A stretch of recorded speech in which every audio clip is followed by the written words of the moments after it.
Okay.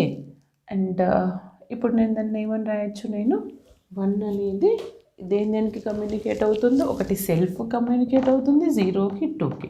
అలాగనే class state communicate of 2 అనేది ఏంటి కదా 0కి కమ్యూనికేట్ అవుతుంది అండ్ సేమ్ 1కి కూడా కమ్యూనికేట్ అవుతుంది అండ్ సెల్ఫ్ ఆల్సో అంటే 1 0 2 అంటే ఈచ్ స్టేట్ ప్రతి స్టేట్కి అన్ని స్టేట్లు ఒకదానికొకటి కమ్యూనికేట్ అవుతున్నాయి. అంటే నేను దాన్ని ఏమంటాను, నేను దేర్ఫోర్ అప్పుడు ఏమని రాస్తారు మీరు, each state communicate with each all other states, therefore it is a irreducible, therefore the Margo chain is irreducible అని రాయాలి. ఓకేనా? స్టేట్ ట్రాన్సిషన్ డయాగ్రామ్ వేసినప్పుడు మనకి ఇది ఈజీగా ఉంటుంది.